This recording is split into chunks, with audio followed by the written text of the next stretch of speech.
O livro de Ezequiel, ele já começa de um jeito impactante, sabe? É uma das visões mais espetaculares e, vamos ser sinceros, bem estranhas de toda a Bíblia. E o cenário não é Jerusalém, não é o templo, nada disso. Somos transportados direto para o exílio, lá na Babilônia, onde um jovem sacerdote está prestes a receber um chamado que vai mudar não só a vida dele, mas a história de todo o seu povo. Então vamos mergulhar a fundo nisso. É com essa frase que a gente é puxado para dentro da cena. Imagina só a situação. Longe de casa, em terra estrangeira, e algo absolutamente extraordinário está para acontecer. E ali esteve sobre ele a mão do Senhor. Nossa, dá para sentir o peso e a solenidade desse momento, não é? E a força dessa visão está justamente aí, no cenário.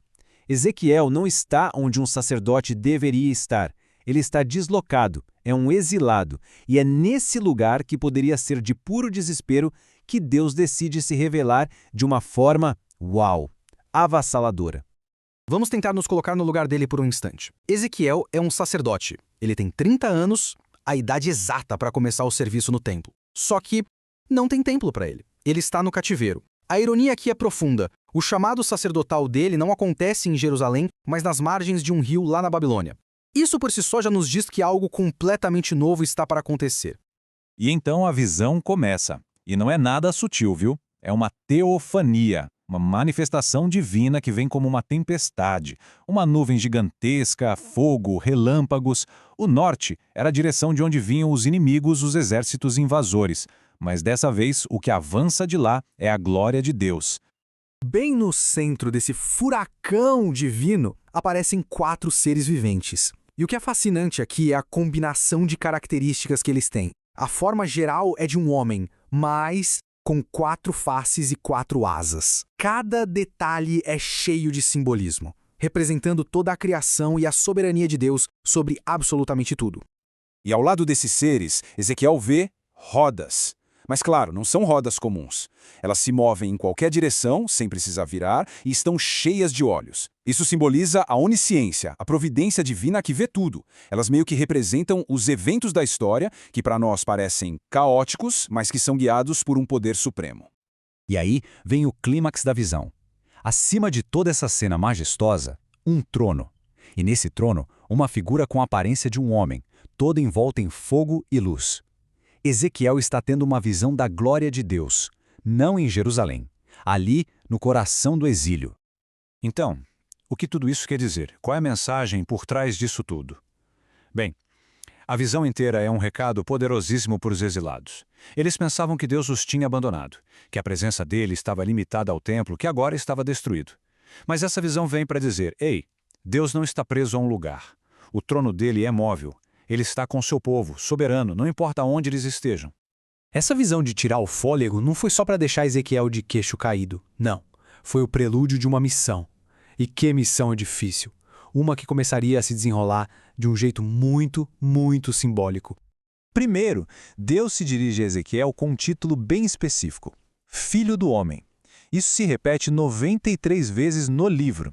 É um jeito de lembrá-lo constantemente da sua fragilidade humana diante da grandeza divina. Ele é apenas um homem, um canal para uma palavra que não é dele. E a missão? Nossa, falar a um povo descrito como de duro semblante e obstinados de coração. Deus não alivia, sabe? Ele já avisa Ezequiel desde o começo que o povo não vai querer ouvir. A tarefa dele é simplesmente proclamar a verdade, não importando nem um pouco qual vai ser a recepção. Em seguida, acontece um ato simbólico fortíssimo. Uma mão aparece e oferece um rolo para Ezequiel. O conteúdo é sombrio, só lamentos e ais. E a ordem é no mínimo estranha. Coma este rolo. Ele precisava internalizar completamente a mensagem de Deus, fazer dela parte de si, antes de poder pregá-la. E é aqui que a gente entende a grande tensão do chamado profético. Porque ao comer o rolo, Ezequiel sente um gosto doce, como mel. É um privilégio enorme ser um porta-voz de Deus. Só que a mensagem em si é amarga, cheia de juízo e advertência. É essa natureza agridoce de falar a verdade para um mundo que muitas vezes não quer ouvir. E essa missão não era só difícil, era perigosa. A responsabilidade que foi colocada nos ombros de Ezequiel era gigantesca, uma questão de vida ou morte, tanto para ele quanto para o povo. A reação de Ezequiel não é de entusiasmo, tipo, oba, vou ser profeta. Não, ele fica atônito. Por 7 dias, ele fica sentado em silêncio no meio dos exilados, processando o peso de tudo que viu e ouviu. A Bíblia diz que ele estava amargurado na excitação do meu espírito. Isso mostra o lado humano dele, sabe? Oprimido pela magnitude da tarefa.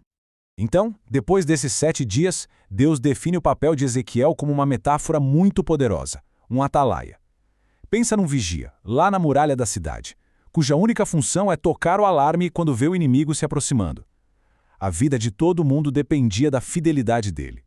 E as consequências são deixadas assustadoramente claras. Se o atalaia não avisar e o perigo vier, o sangue da vítima vai ser cobrado dele. Agora, se ele avisar, a responsabilidade dele acaba ali. Ele se salva, mesmo que a pessoa que foi avisada ignore o aviso e morra.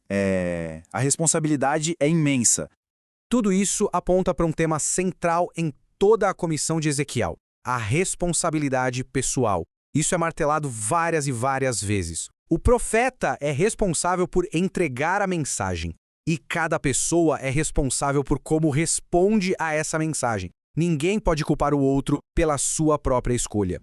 O chamado de Ezequiel pode parecer algo de um tempo muito distante, mas o princípio por trás dele, ele ecoa através dos séculos e nos traz uma reflexão muito profunda sobre o peso que as palavras e a verdade têm. No fim das contas, tudo se resume a esta frase: eu te dei por atalaia. Ezequiel não fala por si mesmo, ele ouve a palavra direto de Deus e a transmite. É um chamado para ser um eco fiel, um transmissor claro de uma mensagem que não é dele, mas pela qual ele é totalmente responsável. E isso nos deixa com uma pergunta para refletir. A visão de Ezequiel mostra um Deus que se faz presente mesmo nos lugares mais sombrios, e o chamado dele nos lembra que a verdade carrega um peso imenso. Ele foi feito responsável. Então, que responsabilidade as palavras e as verdades que nós conhecemos colocam sobre nós?